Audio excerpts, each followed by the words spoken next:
What's going on, everybody? I hope you guys are all having an amazing day. Welcome to another video. So I have a thing that I'm going to be doing this month. I'm going to be trying to vlog or put a video out every single day this month. I can't promise a vlog every month, but I can't promise a vlog every day, and I can't promise a video every day. So some days it'll be a vlog style video where I go out and I'm showing you guys my life and stuff like that, and then other days it'll be like today is, and it'll be just like a tutorial video of something that I'm like trying to help you guys with or anything like that. But every single day this month until 2022, I will be putting a video out for you guys. I know at the very end of the month I have a youth service, so it might be hard to do it on the 30th and the 31st, so it might only be up until Christmas. I haven't really decided yet, but I'm gonna try to do it until the end of the year. So that is one thing that I want you guys to keep up to date with. So, and really the only way you'll know if I upload is if you subscribe and hit the little bell, so that way you get notified when I upload a video. Let's get into today's video.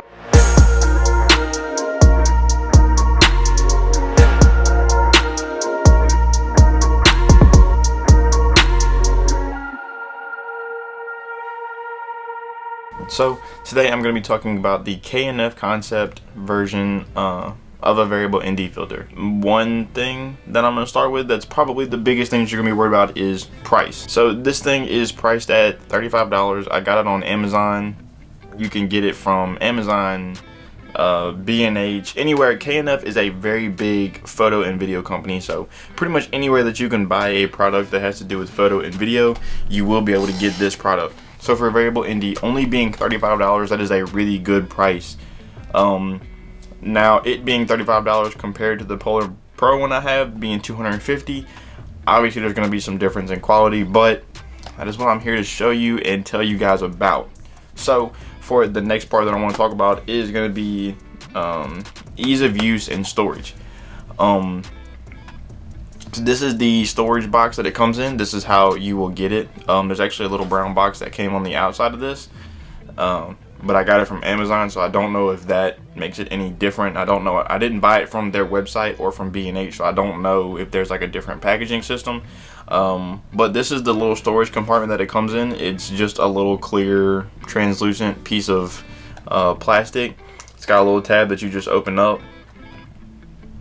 It comes with obviously the variable ND, but like a little cleaning cloth to come with it, and then there's a little piece of foam at the bottom of this right here, just so you're not putting plastic on metal and metal on metal and stuff like that. So I just kind of have it set in here like this, because if you, and I have it pushed down, because if not, it does kind of move around if you don't have that little cloth in there. So that makes me like super nervous, because obviously it does not fill up the entirety of this square.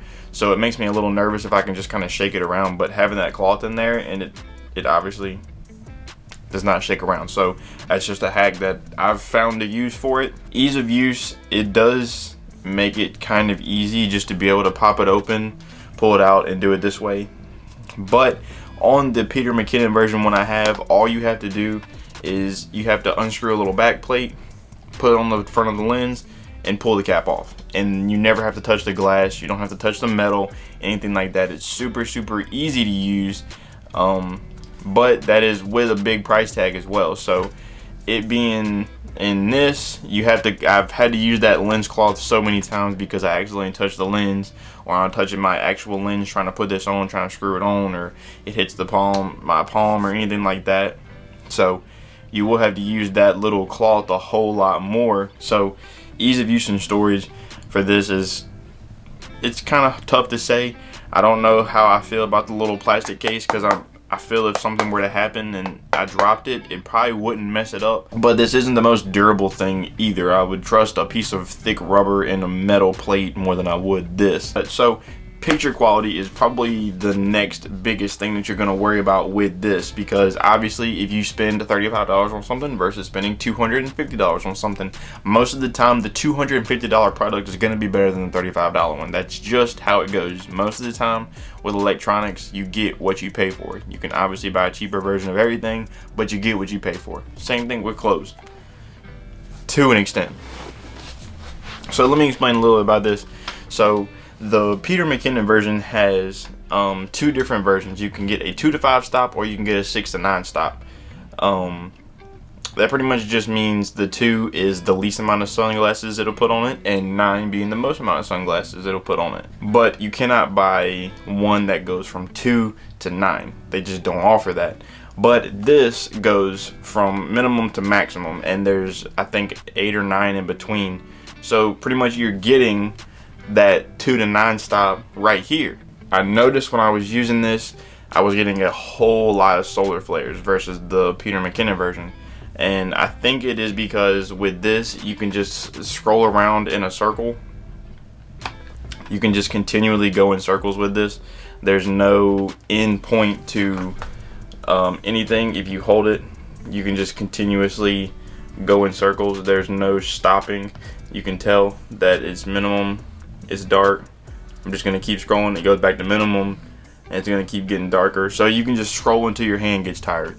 So I think the fact that it's kind of split down the middle between, okay, one side's dark, one side's light, one side's dark, one side's light, I think that causes like a weird refraction. So you get a whole lot of solar flares. But if you like that and it looks good in your pictures or your videos and that's what you want, then problem solved. But if you don't want that at all, if you're trying to do some kind of car stuff, this might not be the best thing because it's going to give you a whole lot of reflections. Another big thing is, you can obviously tell that this is the darkest setting that it can go to, and it is the lightest setting that it can go to. So it's not too much darker from what you're seeing right here. So one really good thing is you can just put this on your lens and leave it. The bad thing about having the Polar Pro version is as soon as I put it on my lens, it goes to 6 stops automatically, which is way too dark just for regular shooting.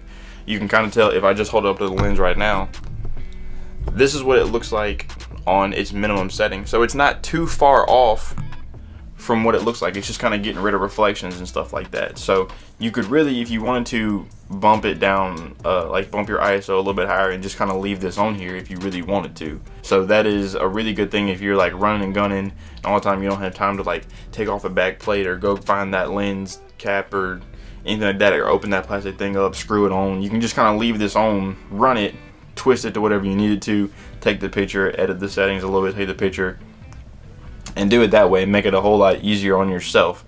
So I think that's a huge plus that this thing has going for it, is it pretty much turns into just a regular polarizer at that point. So my overall thoughts for $35, this thing is a steal, to be honest with you.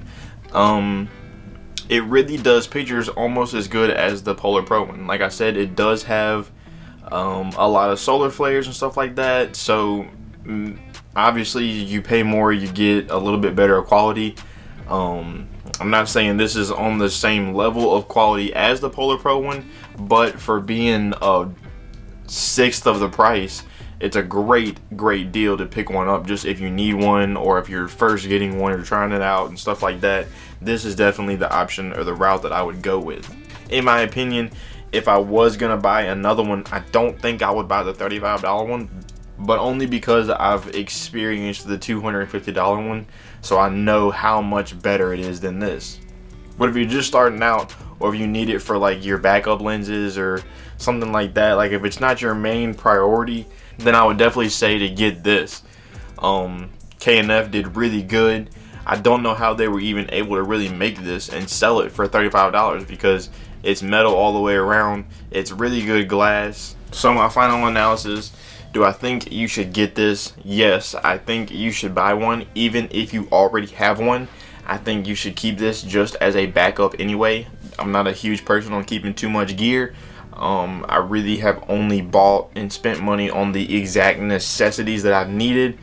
But to have this and to use it, even if it's just going to be a backup, it is really good. Or if you're watching this and you know somebody that's a photographer or videographer and you need a gift for them, make sure this is kind of personalized to a specific size. So maybe ask them what lens they have that's their favorite lens, and kind of get them all excited and ask them about questions about it. And then you just look up and see that little circle with a line through it, and there's going to be a number, and that number you just buy whatever size you need. But yeah, that's my general consistency of it. For $35, it's definitely a great bang for buck thing. Great for starting out. If you've never used a variable ND, definitely use this over spending $250. Please do not spend $250 like I did, because I can legitimately only use it on my Sigma 35 and lower lenses. I cannot use it on the lens that I just bought, which I knew that when I bought it, but I had the intention of buying one of these. I will leave a link to this down in the description below. It'll be the first link in the description, so if you want to go get this or you want to check it out, definitely go do so. It is a steal of a piece of equipment, one I think every photographer, videographer should have, and highly recommend the K&F version of it. But that is it for this video. Make sure you guys leave a comment down below if you plan on picking one of these up, or if you just like the product. If you already have one, let me know what size you have and if you've ever shot with it. If you like the video, hit the like button, make sure to subscribe and hit the bell so you get notified every time I upload a video, because we are doing 25 or 30 days, I haven't decided yet, of uploading every day. So, and last thing, I am gonna be doing a Q&A. I'm trying to do a Q&A on the week at the end of every week. So if you have any questions, I'm going to answer every single question. Obviously, if it's a consistency of questions that are the same, I'm going to answer all of them at the same time. But I'm going to be answering and doing Q&As at the end of the week. So if you have any questions, go to my Instagram. I'm going to be putting a little question thing up. You can ask me a question, or you can just put it in the comments on these videos, anything like that, and I'll check them all, and I'll make sure I answer your questions Friday. So look out for the video Friday if you ask me a question. But now, that is the end of the video. So peace out, and I'll catch you guys tomorrow.